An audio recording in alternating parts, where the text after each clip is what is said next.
Hello नमस्कार साथियों, welcome to the Ars education centre. कैसे हैं आप लोग? उम्मीद करते हैं अच्छे होंगे। और आइए हम लोग शुरुआत करते हैं कक्षा 10th के पॉलिटी का चैप्टर 1 से। और चैप्टर 1 क्या कह रहा मेरे साथियों? क्या? सत्ता की साझेदारी, है ना, पावर ऑफ शेयरिंग, है ना, पावर के शेयरिंग के बारे में यहाँ पे बातें की जा रही है। तो आइए हम लोग शुरुआत करते हैं मुद्दे से।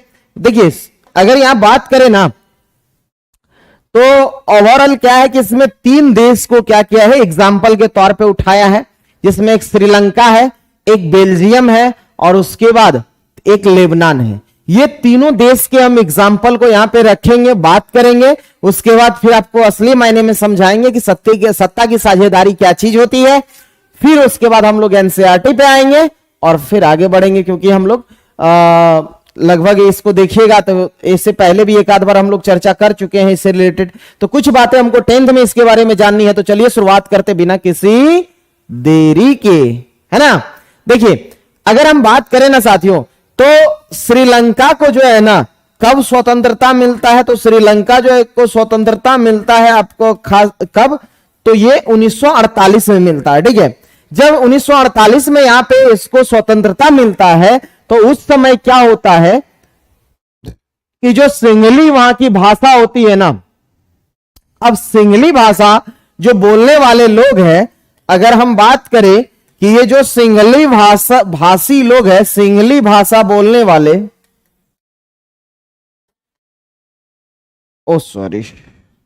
जो सिंगली भाषा बोलने वाले हैं, है ना, ये सिंगली भाषा बोलने वाले, उसकी संख्या वहां पे साथियों लगभग 74% है। कितना परसेंट? 74%, 74% है। ठीक है, अब अगर हम यहां पे बात करें तो इसमें ये जो सिंगली भाषी लोग हैं, ये कौन से धर्म को मानने वाले हैं? तो ये है बौद्ध धर्म को मानने वाले। कौन से धर्म को आपको? तो बौद्ध धर्म को मानने वाले। ठीक है, तो ये जो बौद्धिस्ट है यहाँ का, अगर देखा जाए तो ओवरऑल में जो है ना ये बहुसंख्यक में आते हैं। अगर आप इसे देखिएगा तो यहां पे आपको दिखेगा, है ना, कि ये जो यहां पे लिए हैं हम, देखिए ये सिंगली दिख रहा है जिसका कलर कैसा? येलो है। ये जो आपका येलो कलर का दिखता है ये वाला पार्ट, ये वाला जो पार्ट दिख रहा है साथियों, ये वाला जितना आपको ये पार्ट दिख रहा है, ये ओवरऑल में आप देखिएगा तो ये सिंगली भाषी, मतलब सिंगली भाषा बोलने वाले लोग यहां आपको दिखेंगे, है ना।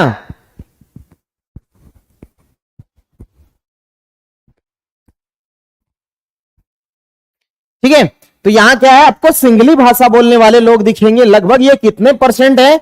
तो ये है आपका 74% है। कितने परसेंट है? 74% है। उसके बाद अगर आप देखेंगे तो यहां आपको दिखेंगे कुछ, इसमें देखिए ये वाला आपको दिख रहा है, ये छोटा छोटा टुकड़ा में बटे हुए, है ना, यहां पे छोटा छोटा टुकड़ा आपको दिख रहा होगा, है ना। तो ये जो आपका बोलने वाला है ये भारतवंशी है, मतलब भारत से जो गए हुए हैं, जो भारतीय मूल के लोग हैं वो यहां रहता है। भारतीय मूल के कहां के हैं साथियों?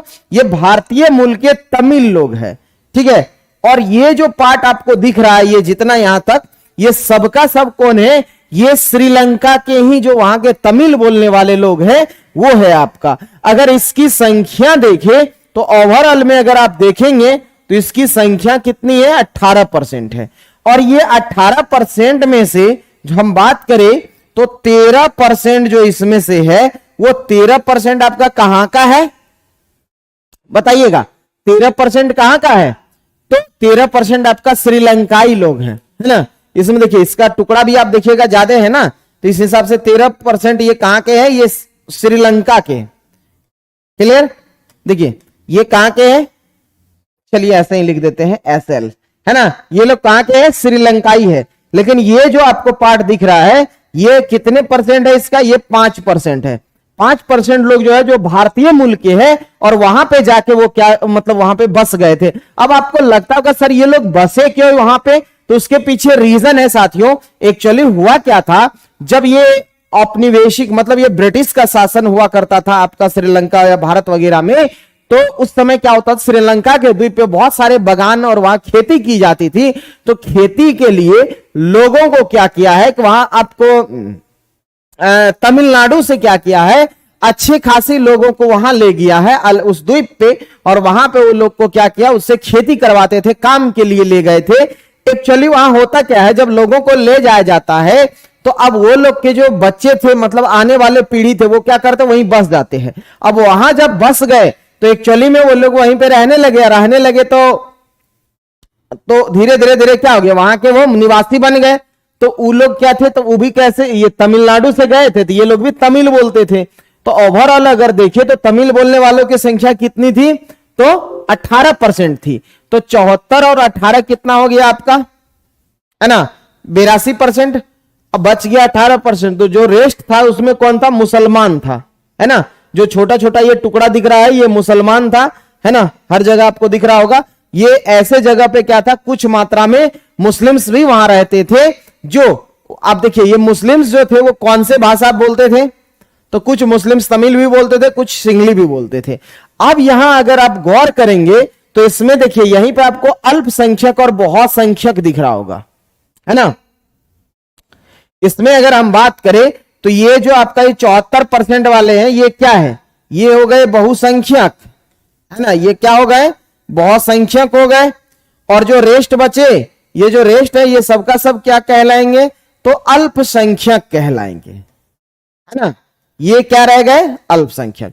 जब 1948 में देश श्रीलंका स्वतंत्र होता है तो स्वतंत्रता के बाद 1956 में जाके सिंगली भाषा को क्या होता है, इसे राजकीय मतलब संविधान में इसको अधिकार मिल जाता है ना। जो संवैधानिक अधिकार है आपको, सिंगली भाषा को आधिकारिक भाषा के तौर पे अपना लिया जाता है, ठीक है। और वहां पे सिंगली भाषा क्या होता है, आधिकारिक भाषा हो जाता है ना। कब, 1956 में, देखिए यहां लिखा हुआ है ना, कि सिंगली भाषा क्या होता है, 1956 में आधिकारिक भाषा के रूप में घोषित कर दिया जाता है। क्यों, क्योंकि सिंगली भाषी लोगों की संख्या कितने थे, 74% थे, अर्थात ये बहुसंख्यक थे। क्या थे साथियों, बहुसंख्यक हुआ करते थे। इस वजह से इस भाषा को वहां पे क्या किया कि आधिकारिक भाषा मान लिया गया। अब देखिए जब आधिकारिक भाषा माना गया सिंगली को, अब यहां पे क्या होगा, विद्रोह होगा। बोलिए, जो ये अल्पसंख्यक लोग थे ये लोग क्या करेंगे, अपने अधिकार की मांग करेंगे, है ना। जब अधिकार की मांग करेंगे तो बहुसंख्यक के साथ धीरे धीरे ये क्या हो जाएगा, तो ये आपका विद्रोह हो जाएगा, है ना।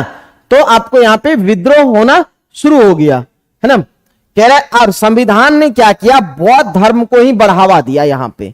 तो एक कारण और बन जाता है यहां पे कि विद्रोह होने के, क्योंकि यहां पे क्या होता है, एक धर्म को बढ़ावा मिल रहा है, जबकि दूसरे धर्म को क्या किया, अल्पसंख्यकों को क्या होता, दबाया जाता था, दबाया जा रहा है।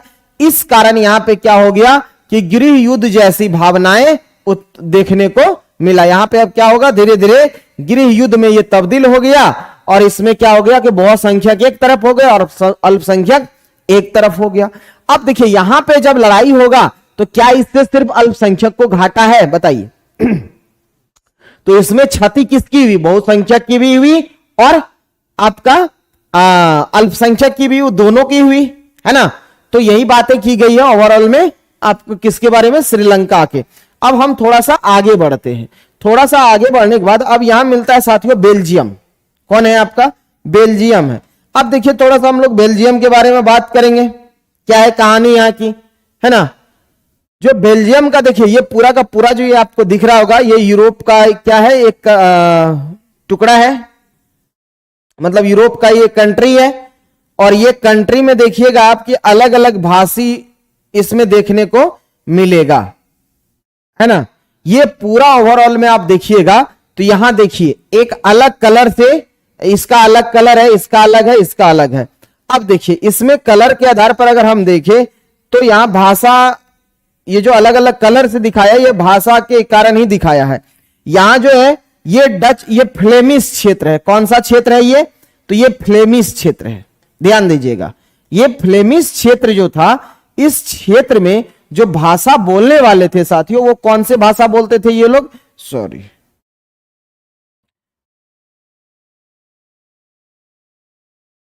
ये लोग बोलते थे यहां पे डच भाषा। इसका अपना भाषा कौन सा था? तो डच भाषा हुआ करता था। क्लियर है? अब ध्यान दीजिएगा, अब उसके नीचे जब आइएगा आप, तो यहां का जो क्षेत्र है, इस क्षेत्र में क्या होता है ये देखिए, यहां पे भी फिर अलग अलग क्षेत्र है। ये वाला क्षेत्र अलग है, नहीं दिख रहा है आपको? एक मिनट,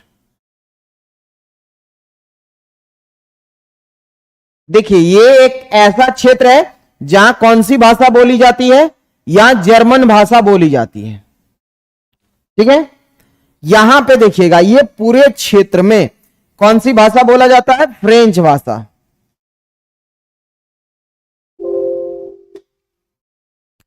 यहां पे की भाषा कौन सी है? ये फ्रेंच भाषा है।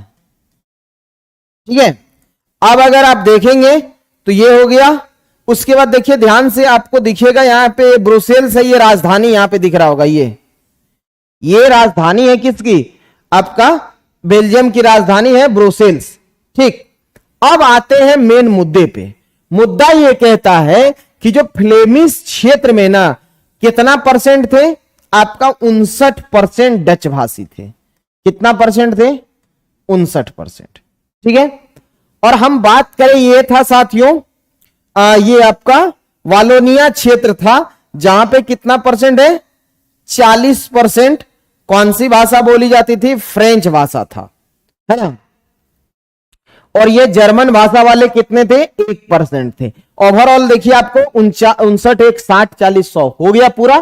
अब आप यहां ध्यान से गौर करिएगा कि अगर हम पूरे ओवरऑल में देखें तो किस भाषा का दबदबा ज्यादा है? बताइए। इसका मतलब यहां पे जो फ्लेमिश जो डच वासी है, ये फ्लेमिश क्षेत्र का जो डच वासी लोग है, इसकी संख्या कितनी है? 59% है ना। वही आप अगर ब्रुसेल्स की राजधानी को अभी छोड़ देते हैं, बाद में उसको देखेंगे, वही आप आ जाइए कहां पे? ये जो वेलोनिया क्षेत्र था, ये वेलोनिया भी कहते हैं इसको या वालोनिया कहते हैं, यहां पे कितने परसेंट लोग भाषा आपका 40% लोग फ्रेंच भाषी थे।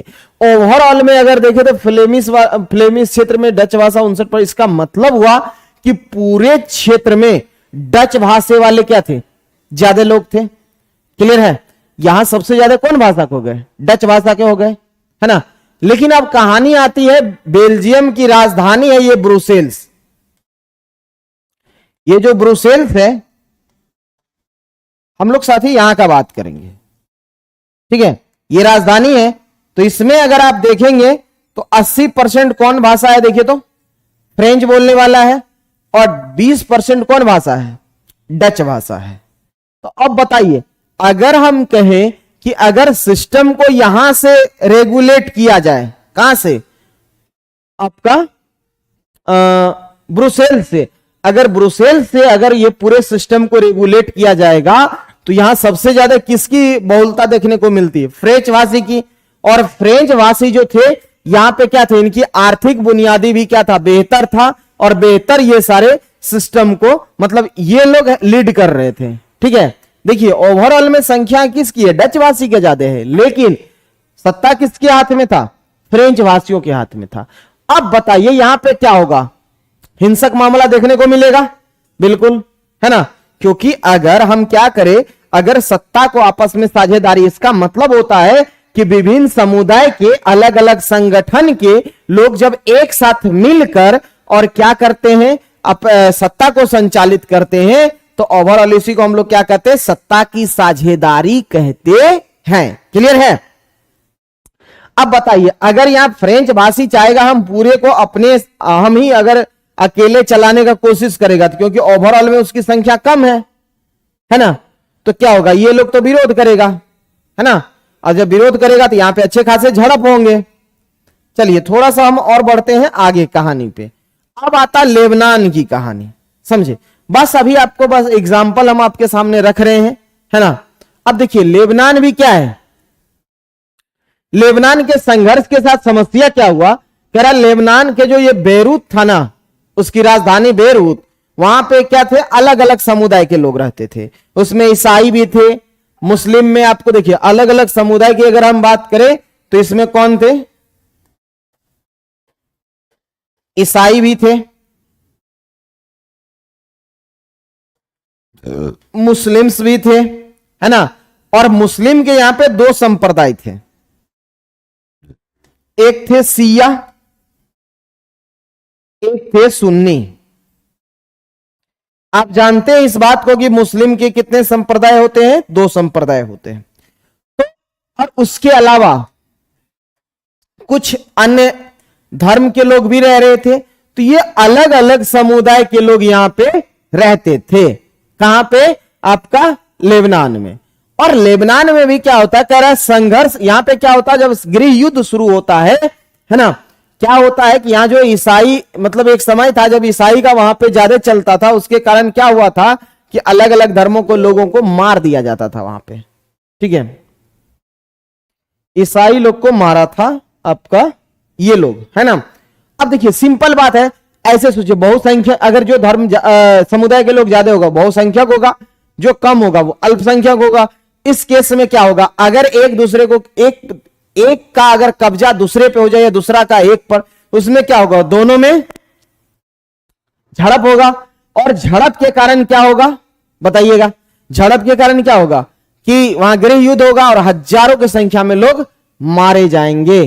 तो वहां भी वही केस हुआ कि यहां पे क्या हुआ, गृह युद्ध हुआ और जिसमें हजारों की संख्या में लोग मारे गए थे। यूरोप देखिए, जब गृह युद्ध होता है तो उसके बाद वहां के लोगों को समझ में आ जाता है।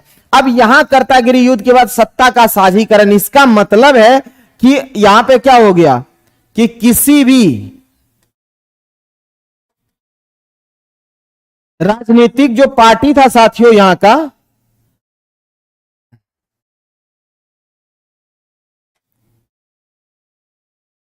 किसी भी राजनीतिक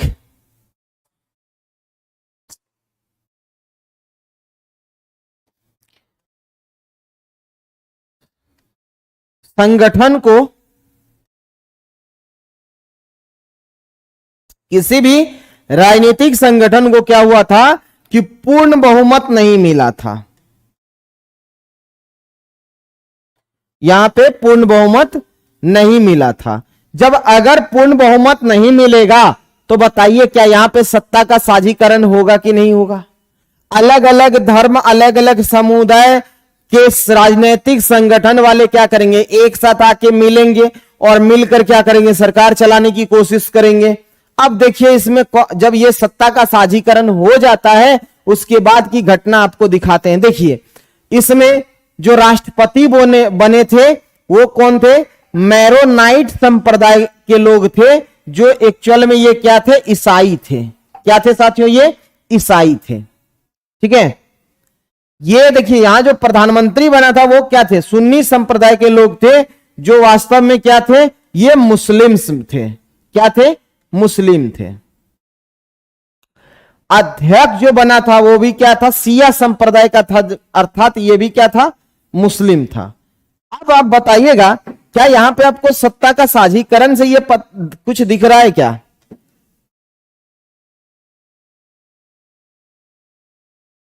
देखिए सत्ता के साझीकरण से आपको क्या दिखा, क्या यहां भी मुस्लिम, यहां भी मुस्लिम देखने को मिल रहा है क्या, है ना। इसका मतलब है कि मुस्लिम जो संप्रदाय है ये आपको दोनों जगह, मतलब यहां पर आप देखिएगा मुस्लिम संप्रदाय के दो मुस्लिम धर्म के दो संप्रदाय, एक सिया है एक सुन्नी है। तो सिया को भी कुछ चीजें मिला गया, अध्यक्ष उसको बनाया गया, प्रधानमंत्री सुन्नी को बनाया गया, और मोरेनाइट संप्रदाय जो ईसाई का है उसको क्या मिला, यहां पे आपको राष्ट्रपति बनाया गया। तो अब देखिए यहां पे क्या हुआ, सत्ता का साझीकरण होगा। और सत्ता का साझीकरण से अब क्या होगा बताइए, किसी एक समुदाय के लोग का यहां पे क्या होगा, वर्चस्व चलेगा क्या, नहीं ना। क्या किसी एक समुदाय के लोग को दबाया जा सकता है क्या, एकदम नहीं, है ना। तो ओवरऑल ये कहानी थी आपका एग्जाम्पल के तौर पे। अब हम आते हैं सत्ता के साझेदारी की बात करते हैं। ठीक है, सत्ता की साझेदारी का अर्थ क्या होता है उसके बारे में थोड़ा सा चर्चा कर लेते हैं, फिर हम लोग आएंगे आगे। अब देखिए क्या, देखिए यहां पे वही बात तो लिखा है, क्या लिखा है, विभिन्न समूहों और समुदायों की भागीदारी, है ना। जैसा कि आपने आपके सामने एक एग्जाम्पल में कौन था बताइए, एग्जाम्पल के तौर पे हम ले सकते हैं किसको, लेबनान को, है ना। जहां आपने देखा कि अलग अलग आपका कितना 3 संप्रदाय के लोग, हमने बोला धर्म नहीं, धर्म के अंदर अलग अलग संप्रदाय होते हैं, ठीक है। 3 संप्रदाय के लोग उसमें क्या थे, शामिल थे।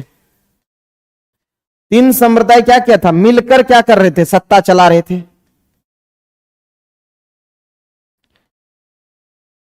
सत्ता चला रहे थे, है ना। ये 3 संप्रदाय मिलकर क्या कर रहे थे, सत्ता चला रहे थे। कह रहा सत्ताधारी सरकार अपने विभिन्न अंगों के बीच सत्ता को क्या किए थे, साझा करने का, ये क्या है, सत्ता के साझेदारी का अर्थ होता। कह रहा है कि सरकार कोई भी अंग असीमित शक्ति का प्रयोग न करे। अब देखिए, जब सत्ता का साझीकरण होगा, इसका मतलब है कि चाहे वो अल्पसंख्यक हो, चाहे वो अल्पसंख्यक हो या बहुसंख्यक हो,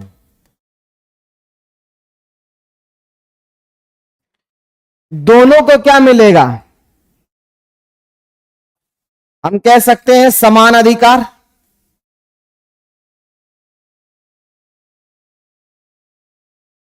समान अधिकार मिलेगा, अर्थात ना इसको दबा सकता है, ना ये उससे डर सकता है ना। अब देखिए, उदाहरण के लिए बेल्जियम का भी सामुदायिक सरकार जो बेल्जियम में भी बना था, वो भी एक एग्जाम्पल है ना। चलिए, अब हम लोग आते हैं ओवरऑल इसमें बुक की कहानी करते हैं, समझे, और वहां से फिर हम, क्योंकि उसमें कुछ एग्जाम्पल्स दिया हुआ है, इस चैप्टर में ज्यादा कुछ है नहीं साथियों, इसीलिए इसको लिमिट वर्क करना ही उचित है ना। तो आइए हम लोग मुद्दे की बात करा जाए। ये सत्ता की साझेदारी, पावर शेयरिंग।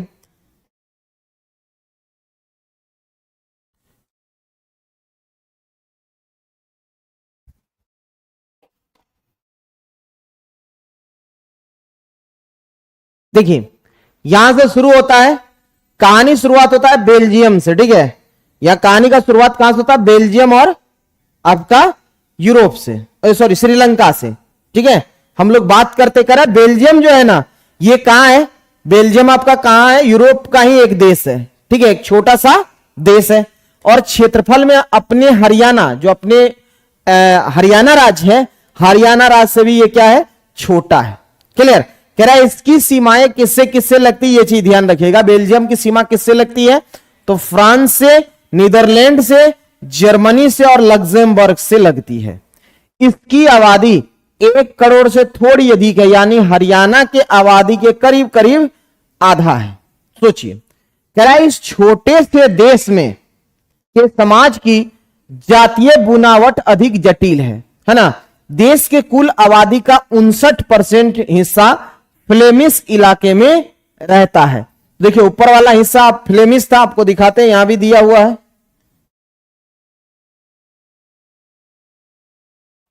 देखिए, ये वाला, ये फ्लेमिश क्षेत्र, ये जो आपको येलो कलर में दिख रहा है ना, ये फ्लेमिश क्षेत्र है।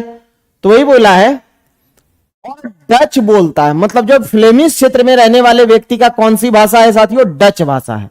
तरह शेष 40% जो है लोग वेलोनिया में रहता है, वेलोनिया क्षेत्र में रहता है, लेकिन ये कौन सी भाषा बोलते हैं, फ्रेंच बोलते हैं। यानी कि जानते हैं यहां पे कि 40% यहां पे आपका फ्रेंच बोलने वाला है और 59% कौन सी भाषा, डच बोलने वाला है। करा शेष जो 1% बचा वो कौन से भाषा बोलते हैं, तो जर्मन भाषा, जो हमने दिखाया था आपको। कह रहा है अब देखिए, ये था ओवरऑल की कहानी, ठीक है, पूरे बेल्जियम की कहानी। अब हम आते हैं किस पे, उसकी राजधानी ब्रुसेल्स पे। अगर ब्रुसेल्स में देखिएगा तो 80% वाले लोग कौन सी भाषा बोलते हैं, फ्रेंच बोलते हैं, और 20% कौन सी भाषा बोलते हैं, डच बोलते हैं। देखिए, अगर एरिया के हिसाब से देखें तो वहां ज्यादा था डच भाषी, लेकिन अगर हम इसकी राजधानी में आएंगे तो डच भाषी कितना, मात्र 20% है।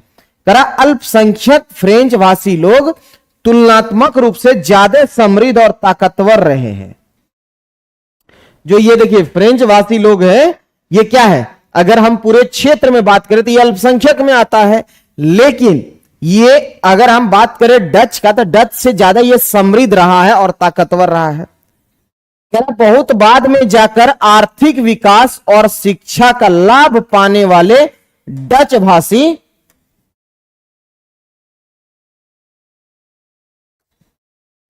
लोगों को इस स्थिति से नाराजगी थी। इसके चलते 1950 और 60 के दशक में फ्रेंच और जो डच बोलने वाला था, देखिए यहां पे करा डच बोलने वाले जो समूहों के बीच क्या हुआ, तनाव बढ़ने लगा, है ना।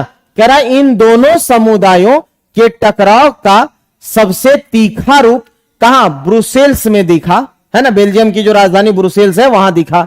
कह रहा यह एक विशेष तरह की समस्या थी, डच बोलने वाले लोगों की संख्या के हिसाब से अपेक्षाकृत ज्यादा थे, है ना, लेकिन धन और समृद्धि के मामले में कमजोर और अल्पमत थे।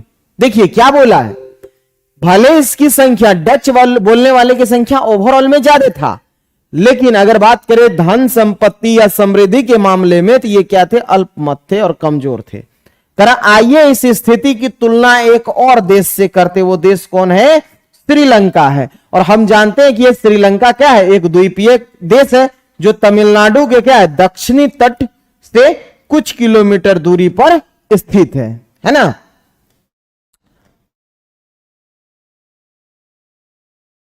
कह रहा है इसकी आबादी करीब कितने है, 2 करोड़ है, यानी हरियाणा के बराबर है। कह रहा दक्षिण एशिया के अन्य देशों की तरह श्रीलंका में भी कई जातीय, श्रीलंका की आबादी में भी कई जातीय समूहों के लोग रहते हैं। सबसे प्रमुख सामाजिक समूह सिंहलियों की है ना, जिनकी आबादी कुल जनसंख्या के कितना परसेंट, 74% है। फिर तमिलों का नंबर आता है, जो हमने बताया कि तमिल में क्या है, जिनकी आबादी क्या है, कुल जनसंख्या का 18% है। सोचिए ओवरऑल में 74% सिर्फ और सिर्फ सिंगली जाति के लोग हैं, है ना, सिंगली समुदाय है। और हम बात करें कि जो तमिल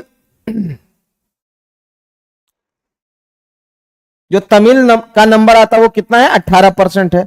करा तमिलों में भी 2 समूह हैं, एक कौन है जो हमने बताया वहां पे, एक है श्रीलंकाई समूह जिसकी संख्या कितना है, 13%, है ना। देखिए यहां दिया है,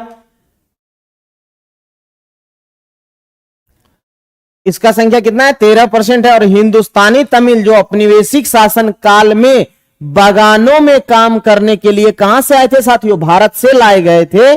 और उस लोगों की संतान क्या किया, मौजूदा श्रीलंका के नक्शे वहां पे, मतलब उसी लोगों के संतान है। अर्थात हम बात करें जो औपनिवेशिक काल में जो उसको लाया गया था भारत से काम करने के लिए, वो लोग यहां रहते थे, ठीक है। देखिए कह रहा गौर करें तो पाएंगे कि तमिल मुख्य रूप से उत्तर और पूर्वी प्रांतों में आबाद है ना। अधिकतर सिंगली भाषी लोग बौद्ध है, जबकि तमिल भाषी लोग में क्या है, कुछ हिंदू है और कुछ मुसलमान है ना। करा श्रीलंका की आबादी में ईसाई लोगों का हिस्सा मात्र कितना परसेंट है, 7% है। और वे ईसाई भी क्या है, तमिल और सिंगली दोनों भाषा बोलता है। ये जो 7% लोग हैं ये दोनों भाषा बोलते हैं, इसमें तमिल और सिंगली दोनों आता है, ठीक है। अब देखिए कहता है सन 1948 में श्रीलंका क्या होता है, एक स्वतंत्र राष्ट्र बन जाता है, फ्रीडम मतलब उसे आजादी मिल जाती है 1948 में। तो सिंगली समुदाय के नेताओं ने अपनी बहुसंख्या के बल पर क्या किया, शासन पर प्रभुत्व जमाना चाहा। इस वजह से लोकतांत्रिक रूप से निर्वाचित सरकार सिंगली समुदायों की प्रभुता को क्या रखा, कायम करने के लिए बहुसंख्यक अपनी क्या किया, परस्ती के तहत कई कदम उठाए। जैसे देखिए 1956 में इन्होंने क्या किया कि एक कानून बनाया जिसके तहत तमिल को दरकिनार करके सिंगली को एक राजभाषा के रूप में घोषित किया। मतलब यहां तमिल भी थे, लेकिन ये क्या किया कि राजभाषा के रूप में किसको, सिंगली को बनाया, है ना, और तमिल को दरकिनार कर दिया। करा विश्वविद्यालयों और सरकारी नौकरियों में सिंगलियों को प्राथमिकता देने की नीति भी चली। मतलब कि चाहे वो यूनिवर्सिटी की पढ़ाई हो या स्कूल कॉलेज की पढ़ाई हो, हर जगह किसको प्राथमिकता दी गई, तो सिंगली भाषा को, है ना। करा नए संविधान में यह प्रावधान भी किया गया कि सरकार बौद्ध मत को क्या करे, संरक्षण और बढ़ावा देगी।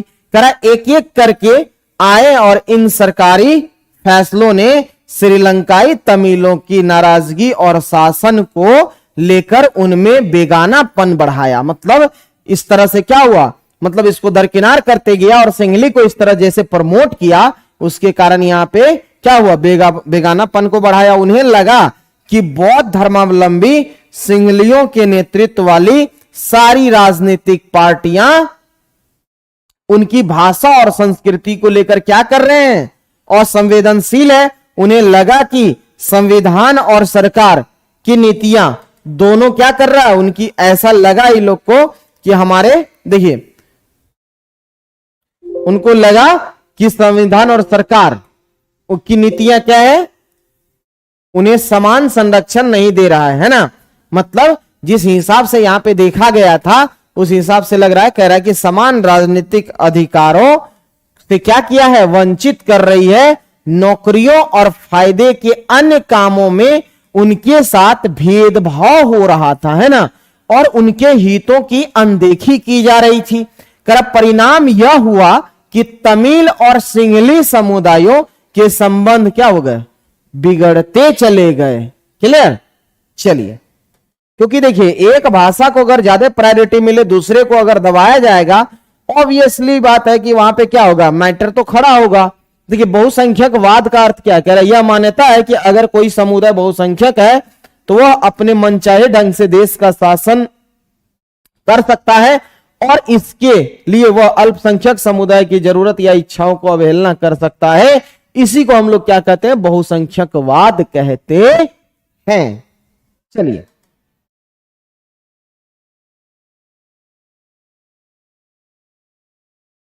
बात आती है साथियों, यहां पे कह रहा है श्रीलंकाई तमिलों ने अपनी राजनीतिक पार्टियां बनाई और तमिल को, देखिए कौन, ये तमिल लोग की बात कर रहे हैं, तमिल को राजभाषा बनाने और क्षेत्रीय स्वायत्ता हासिल करने तथा शिक्षा और रोजगार में समान अवसर की क्या की मांग को लेकर संघर्ष किया। लेकिन तमिलों की आबादी वाले इलाकों की स्वायत्ता तो उनकी मांगों को लगातार नकारा गया। 1980 के दशक तक उत्तर पूर्वी श्रीलंका में स्वतंत्र तमिल इलम जो है ना सरकार बनाने की मांग की को लेकर अनेक राजनीतिक संगठन बने। किसके लिए, कि तमिल भाषा को भी यहां का आधिकारिक भाषा माना जाए। इसके लिए क्या हुआ, यहां पे अलग अलग स्वतंत्र गठबंधन मतलब राजनीतिक पार्टी बनके यहां पे तैयार हुआ। कह रहा श्रीलंका में दो समुदाय के बीच पारस्परिक अविश्वास ने बड़े टकराव का रूप ले लिया और यह टकराव किसमें तब्दील हो गया, गृह युद्ध में तब्दील हो गया, है ना। तो यहां ये स्थिति थी गृह युद्ध की।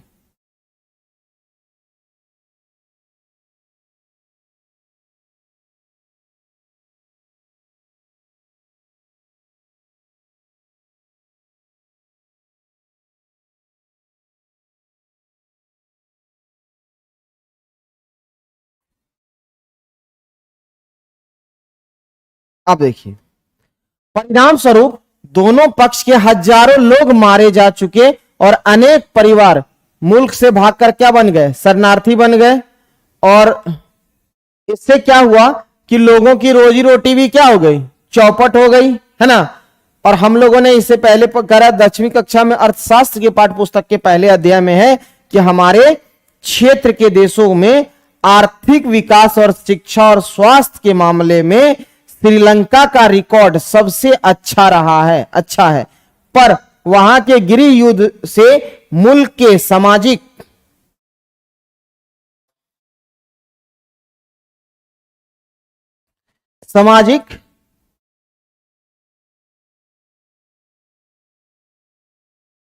सांस्कृतिक और आर्थिक जीवन में क्या हुआ, काफी परेशानियां पैदा हुई और 2009 में यह गृह युद्ध क्या हो जाता है, अंत हो जाता है। ये सोचिए स्टार्ट कब होता है, स्टार्ट कब हुआ, 1948 में होता है। 56 में तब तक नहीं था, स्वतंत्र होता 48 में, 56 में जब आधिकारिक भाषा बन जाता है संविधान में, इसको ज्यादा दर्जा दिया जाता है, किसको, मतलब आधिकारिक भाषा मान लिया जाता है सिंगली को। उसके बाद ये संघर्ष शुरू होता है और जाके 2009 में ये जाके खत्म होता है।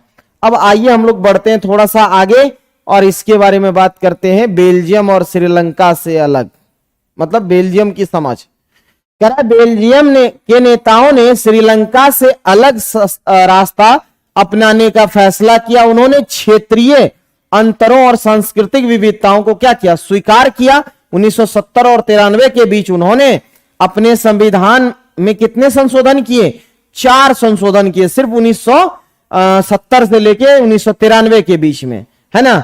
इस बात के लिए किए कि देश में रहने वाले किसी भी आदमी को बेगानेपन का एहसास ना हो और सभी मिलजुल कर रह सके। उन्होंने अपने लिए जो व्यवस्था की वह बहुत ही कल्पनाशील था। यह बात कहां की है साथियों, बेल्जियम की हो रही है ना। तथा कोई और देश ऐसा नहीं कर पाया। बेल्जियम के मॉडल, है ना। अब देखिए ये मॉडल यहां पे दे रखा है, आगे हम लोग देख लेंगे। कह रहा है कुछ बेल्जियम के मॉडल के कुछ बातें यहां पे निम्नलिखित है, देख लेते हैं कौन कौन सी बातें हैं भाई।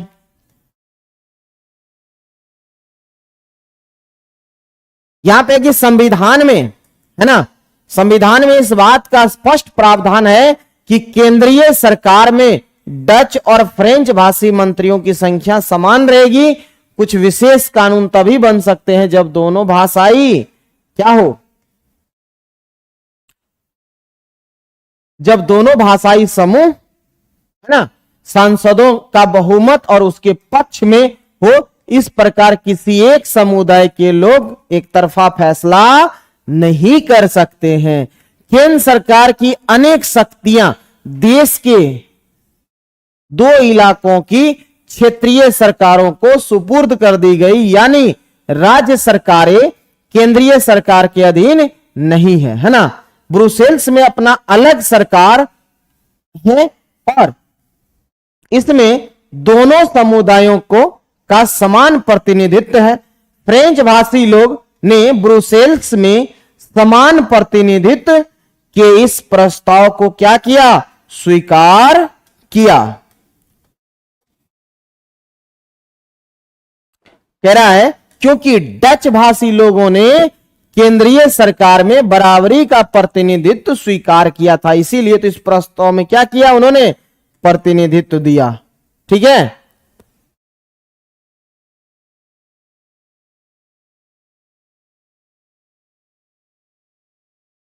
देखिए यहां पे कुछ लिखा हुआ है क्या कि ग्रांड प्लेस कोर्ट मार्केट, है ना, बेल्जियम की एक बस्ती का यहां पता दिए गए हैं, फोटोग्राफ में अंकित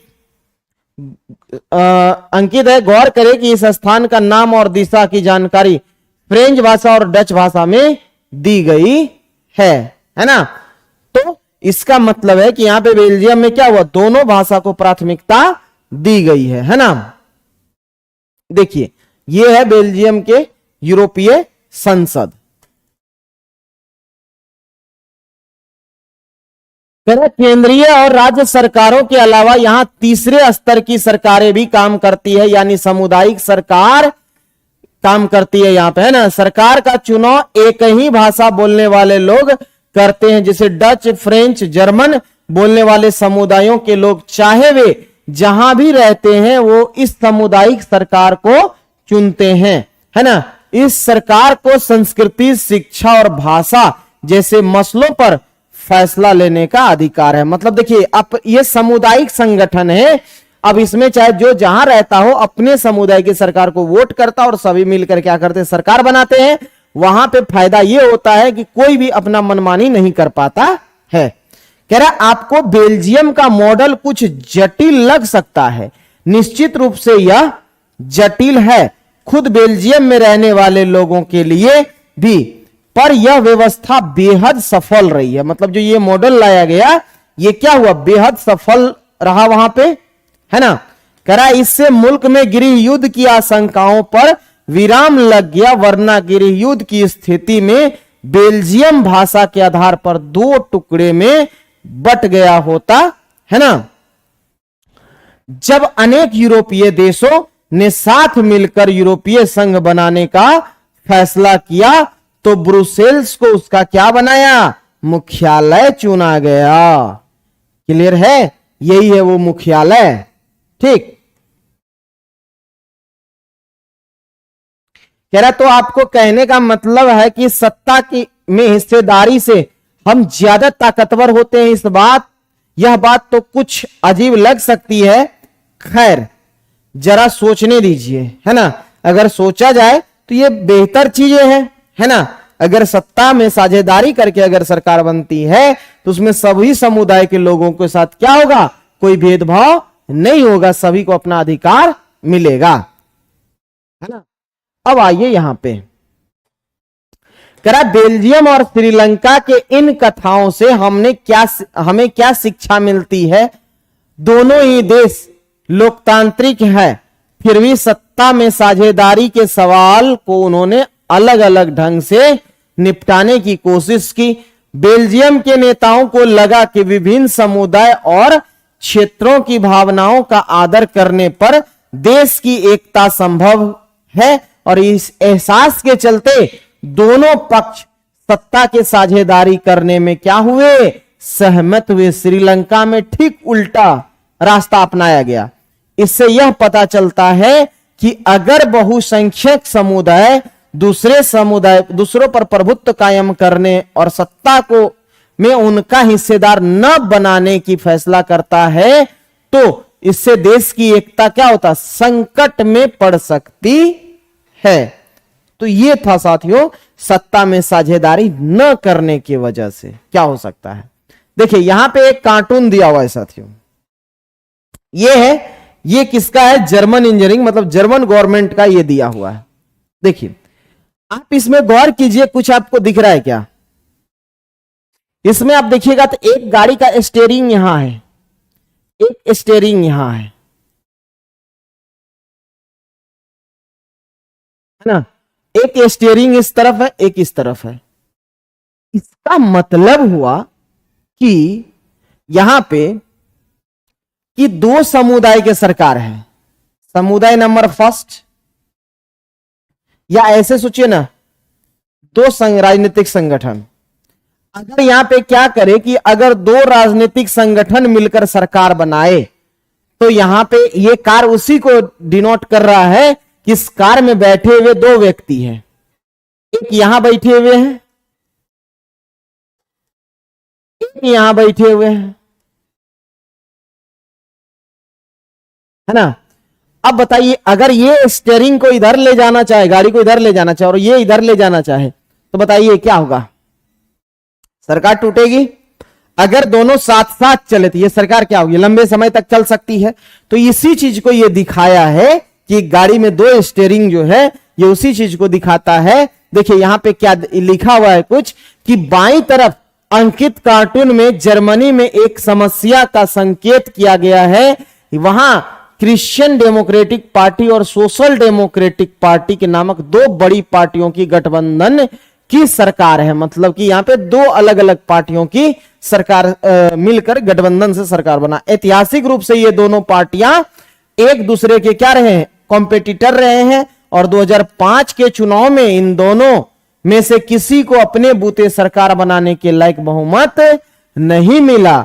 इसलिए इन्हें हम लोग गठबंधन की सरकार इन लोग को बनाना पड़ा, और दोनों दल विभिन्न नीतिगत मामलों में अलग अलग पक्ष लेते हैं, फिर भी वहां एक साथ मिलकर सरकार चला रहे हैं। मतलब देखिए स्टीयरिंग दोनों का अलग अलग है, करे कुछ भी लेकिन गाड़ी तो एक ही दिशा में जाएगी ना। तो यही बात यहां पे बात की गई। करा जर्मनी संसद के बारे में जानकारी के लिए लॉग इन करें www.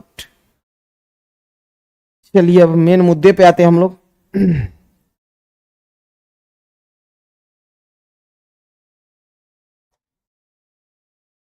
देखिए कह रहा सत्ता में साझेदारी क्यों जरूरी है। कह रहा इस प्रकार सत्ता के बंटवारे के पक्ष में दो तरह के तर्क दिए जा सकते हैं। पहला, सत्ता का बंटवारा ठीक है क्योंकि इससे विभिन्न सामाजिक समूहों को के बीच टकराव का अंदेशा कम हो जाता है, क्योंकि सामाजिक टकराव आगे बढ़कर अक्सर हिंसा और राजनीतिक अस्थिरता का रूप ले लेता है। इसलिए सत्ता में हिस्सा दे देना राजनीतिक व्यवस्था के अस्थायित्व के लिए अच्छा है। कह रहा बहुत संख्यक समुदाय की इच्छा को बाकी सभी पर थोपना तत्कालिक तौर पर लाभकारी लग सकता है, पर आगे चलकर यह देश के अखंडता को क्या करेगा?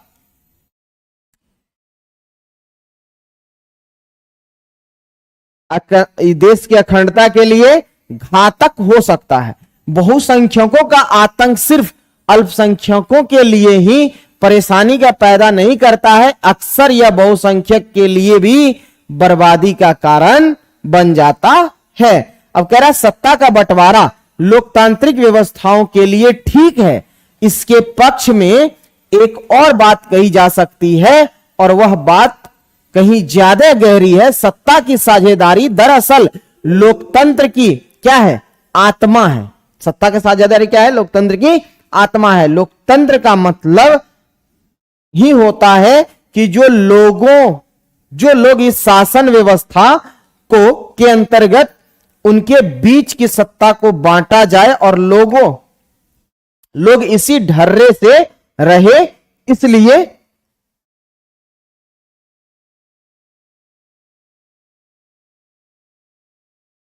वैध सरकार वही है जिनकी अपनी भागीदारी के माध्यम से सभी समूह को शासन व्यवस्था से क्या करते हैं? जुड़ते हैं। कह रहा इन दो तर्कों में एक को हम युक्ति परक और दूसरे को नैतिक तर्क कह सकते हैं। युक्ति परक या समझदारी का तर्क लाभकर परिणामों पर जोर देता है, जबकि नैतिक तर्क सत्ता के बंटवारे और अंतर्भूत महत्व को बताता है। चलिए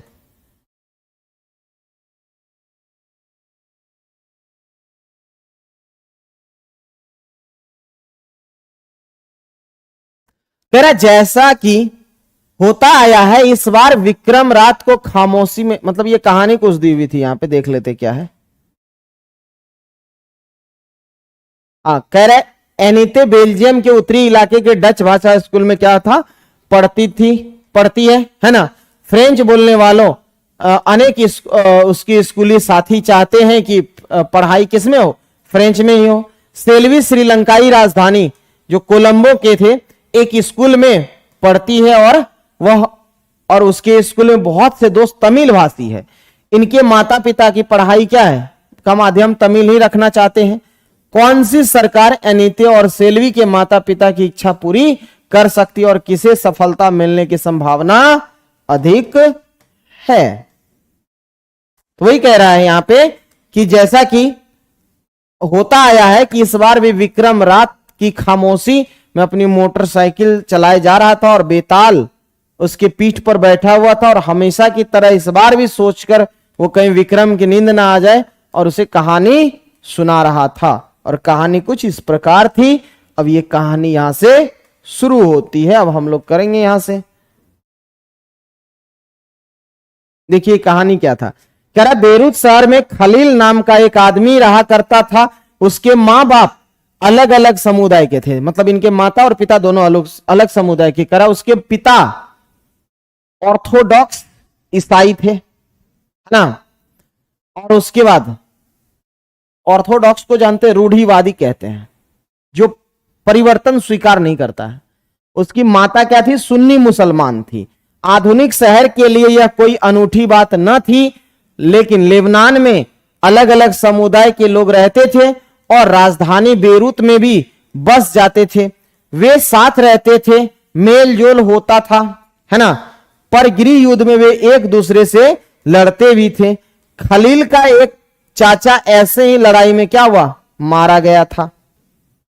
करा गृह युद्ध की समाप्ति के बाद लेबनान के सारे नेता एक साथ मिलकर बैठे और विभिन्न समुदायों के बीच सत्ता के बंटवारे के कुछ बुनियादी नियमों पर सहमत हुए और इन नियमों के अनुसार तय हुआ कि देश का राष्ट्रपति किसे?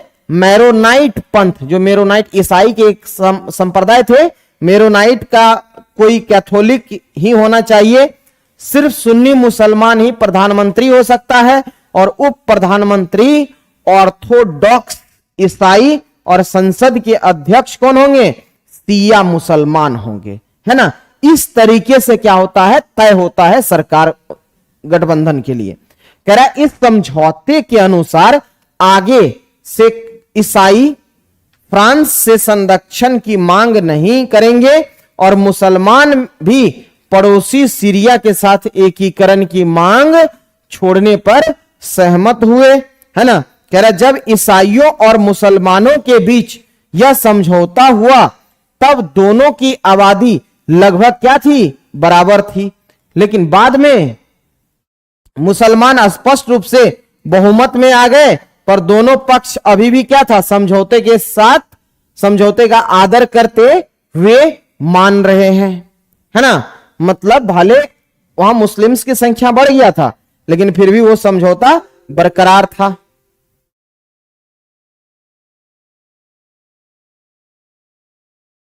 कह रहा खलील को इस समझौते में बड़ी गड़बड़ी लगती है। वह राजनीतिक महत्वाकांक्षा वाला लोकप्रिय व्यक्ति है, लेकिन मौजूदा व्यवस्था में के रहते वह सबसे बड़ी पद पर पहुंच नहीं सकता है। वह ना तो मां के धर्म को मानता और ना ही वो पिता के, मतलब ये खलील जो था ना तो माता के धर्म को मानता था मुस्लिम को, ना पिता के ईसाई को। असल में वह चाहता ही नहीं था कि उसे किसी भी धर्म से जोड़कर पहचाना जाए। उसे समझ में नहीं आता कि लेबनान भी अन्य सामान्य लोकतंत्र की तरह क्यों नहीं चलता है ना।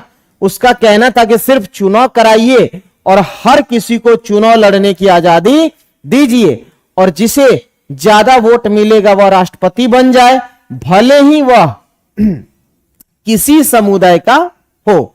लेकिन जिन बड़े बुजुर्गों ने गृह युद्ध देखा है उनका कहना है कि मौजूदा व्यवस्था ही क्या था?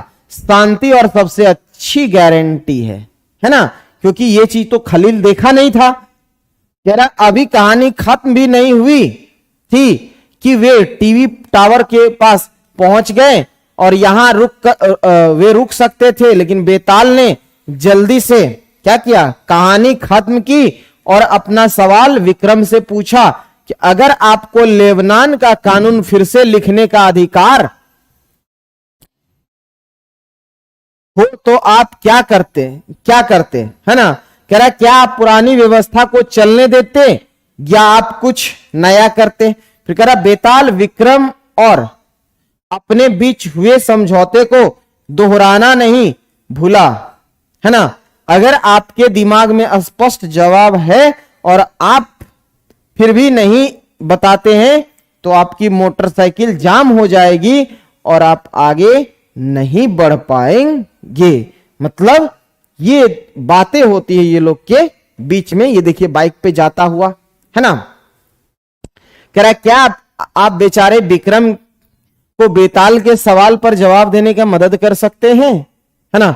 चलिए अब आते हैं, शुरुआत होता है किसका? सत्ता की साझेदारी के रूप की। कह रहा राजनीतिक सत्ता का बंटवारा नहीं किया जा सकता, है ना। इसी धारणा के विरुद्ध सत्ता के साझेदारी के विचार क्या हुआ? सामने आया और लंबे समय से ही मान्यता चली आ रही थी कि सरकार की सारी शक्तियां एक व्यक्ति या किसी खास स्थान पर रहने वाले व्यक्ति समूह के हाथ में रहनी चाहिए। अगर वे फैसले लेने की शक्ति बिखर गई तो तुरंत फैसला लेना है और उन्हें लागू करना संभव नहीं होगा, है ना। लेकिन लोकतंत्र एक ऐसा बुनियादी सिद्धांत है कि जनता की सारी राजनीतिक शक्ति का स्रोत है। मतलब इसमें जनता ही क्या है? लोकतंत्र में सारी शक्ति का स्रोत है ना। इससे लोग स्व शासन की संस्थाओं के माध्यम से अपना शासन चलाते हैं और एक अच्छे लोकतांत्रिक शासन में समाज के विभिन्न समूहों और उनके विचारों को उचित सम्मान दिया जाता है और सार्वजनिक नीतियां तय करने में सबकी बातें शामिल होती है। इसलिए उसी लोकतांत्रिक शासन को अच्छा माना जाता है। क्लियर? करा है कि जिसमें ज्यादा से ज्यादा नागरिक को राजनीतिक सत्ता में हिस्सेदार बनाया जाए, यही क्या है? लोकतंत्र में जो सत्ता का साझीकरण है, यही उसका अर्थ होता है। करा, लेकिन आधुनिक लोकतांत्रिक व्यवस्थाओं में सत्ता की साझेदारी अनेक रूप से हो सकते हैं। और आइए हम लोग देखते हैं। पहला कह रहा है शासन के विभिन्न अंग जैसे विधायिका, कार्यपालिका और न्यायपालिका के बीच सत्ता का जो बंटवारा होता है, इसे हम सत्ता का क्षैतिज वितरण कहेंगे। आप देखेंगे कि एक है आपका क्या, जो हम लोग सरकार, संघ सरकार की बात किए थे, तो संघ सरकार के 3 अंग थे। पहला थे कार्यपालिका, विधायिका और उसके बाद आपका न्यायपालिका। और ये तीनों क्या थे? क्षैतिज में थे, यानी कि सबके पास पावर बराबर था, और इसीलिए न्यायपालिका दोनों पे नजर रखते हैं। कह रहा क्योंकि इसमें सरकार के विभिन्न अंग एक ही स्तर पर रहकर अपनी अपनी शक्ति का क्या करते हैं? उपयोग करते हैं। और ऐसे बंटवारे से यह सुनिश्चित हो जाता है कि कोई भी एक अंग सत्ता का असीमित उपयोग नहीं कर सकता है। देखिए, ये 3 अंग होने का खासियत यही है कि कोई भी अंग क्या कर सकता है? अपने सत्ता का असीमित उपयोग नहीं कर सकता है। हर अंग दूसरे पर क्या करता? अंकुश रखता है, और इससे विभिन्न संस्थाओं के बीच सत्ता का क्या होता है? संतुलन बनता है।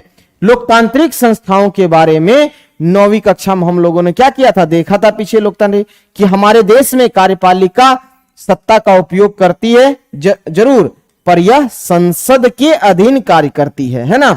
हम लोगों ने वहां पे संसद को भी देखा, विधायिका और कार्यपालिका और न्यायपालिका को भी देखा था, है ना। कार्यपालिका पर और विधायिका, देखिए न्यायपालिका क्या करती है? कार्यपालिका पर और विधायिका द्वारा बनाए गए कानून पर क्या रखती है? अंकुश रखती है। इस व्यवस्था को नियंत्रण एवं संतुलन की व्यवस्था भी कहते हैं। सरकार के बीच विभिन्न स्तरों पर सत्ता का बंटवारा हो सकता है, जैसे पूरे देश के लिए एक सामान्य सरकार हो, और फिर प्रांत या क्षेत्रीय स्तर पर अलग अलग सरकार रहे, है ना। पूरे देश के लिए बनने वाली ऐसी सामान्य सरकार को अक्सर संघ या केंद्र सरकार कहते हैं, है ना।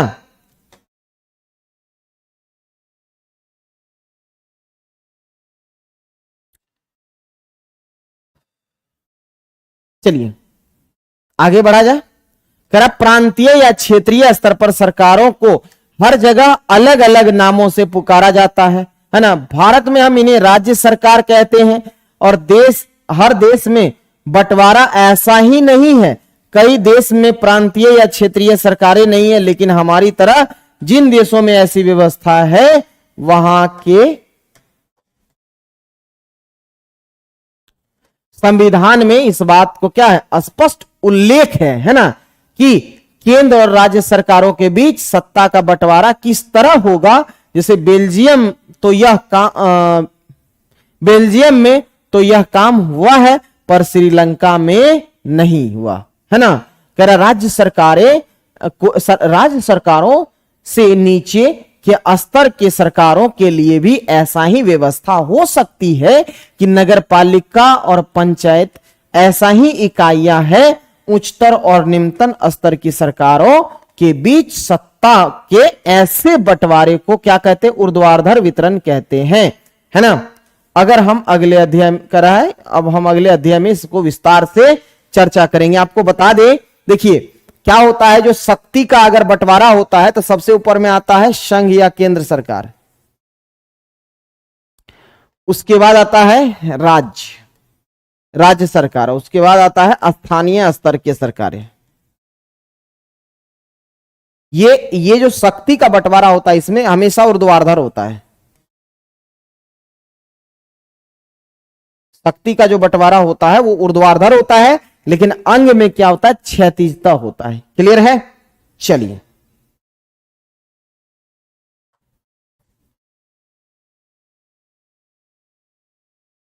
कह रहा सत्ता का बंटवारा विभिन्न सामाजिक समूहों मसलन भाषाई और धार्मिक समूहों के बीच भी हो सकता है। बेल्जियम में सामुदायिक सरकार इस व्यवस्था का एक अच्छा उदाहरण है। कुछ देशों में के संविधान और कानून में इस बात का प्रावधान है कि सामाजिक रूप से कमजोर समुदाय और महिलाओं को विधायिका और प्रशासन में हिस्सेदारी दी जाए। पिछले मतलब हम लोगों ने वहां इससे पीछे पढ़ रखा है आरक्षित चुनाव के बारे में, जो बातें हम लोग ने कर रखा था कि लोकसभा या विधानसभा या स्थानीय स्तर पर सबको जो महिला को आरक्षण या अनुसूचित जाति या जनजाति को आरक्षण की बात हम लोगों ने कर रखा था। कह रहा इस तरह की व्यवस्था विधायिका और प्रशासन में अलग अलग सामाजिक और समूहों को हिस्सेदारी देने के लिए की जाती है ताकि लोग खुद को शासन से अलग क्या करे, न समझने लगे, है ना।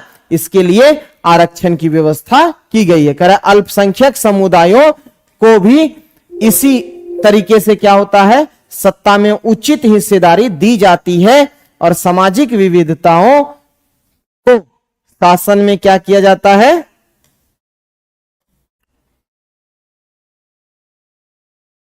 शासन में भागीदारी देने के अलग अलग तरीकों पर हम आगे इस पे चर्चा करेंगे।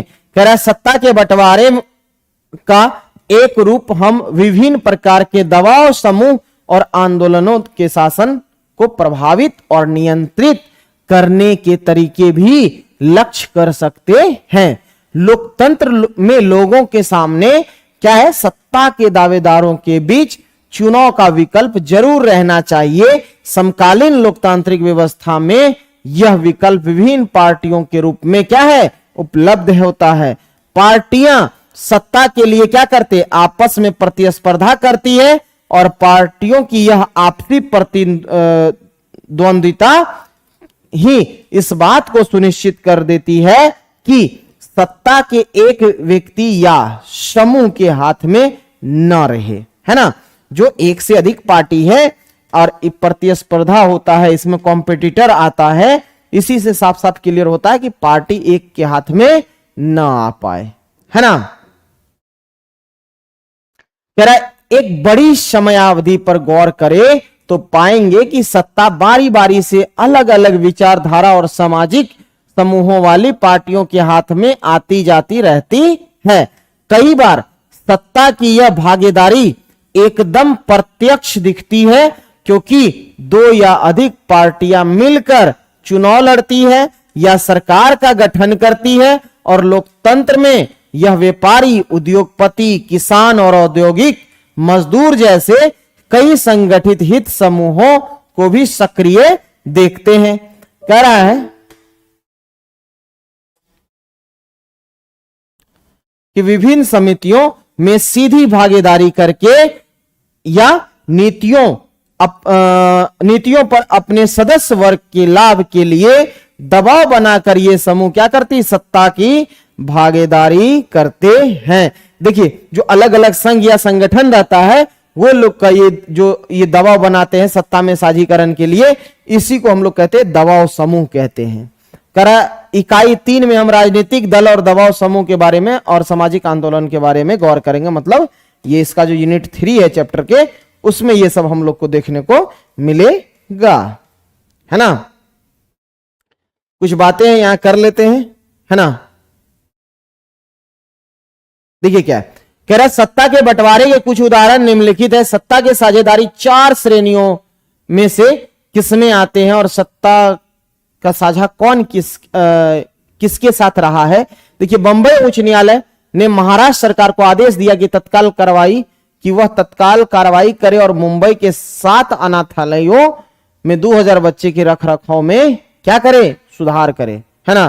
कनाडा के ऑन्टेरियो प्रांत में सरकार ने वहां के मूलवासी समुदाय के साथ जमीन के दावों को निपटारा करने पर सहमति दे दी। स्थानीय मामलों में जवाबदेह मंत्री ने घोषणा की कि सरकार मूलवासी समुदाय के साथ पारस्परिक सम्मान और सहयोग की भावना से काम करेगी। देखिए रूस में क्या है, रूस के 2 प्रभावशाली राजनीतिक पार्टियां the union on right forces और लिबरल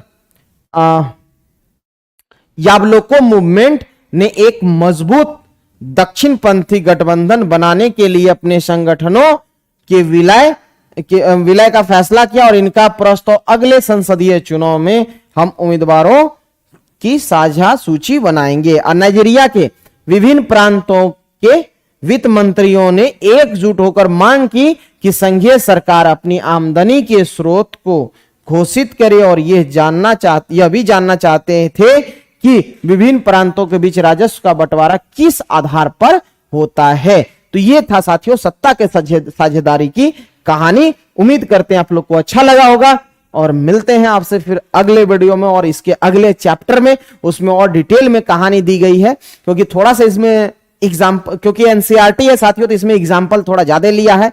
बस पेशेंस रखिएगा, याद करिए ये बात हम शुरू में भी बोले थे आपको कि हल्का पेशेंस रखना होगा, लेकिन ये भी ध्यान दीजिएगा जहां जहां लगा, जहां उसमें बताने का था हमने खुलकर बताया आपको, है ना। इसी प्रकार आगे भी हमको मिलेगा, जहां जहां वहां हम खुल के आपको बताएंगे। इसके लिए निश्चिंत रहे। मिलते हैं आपसे अगले वीडियो में, तब तक के लिए bye bye, good night, love you all, रखिएगा अपना ख्याल, मिलते हैं, गुड नाइट।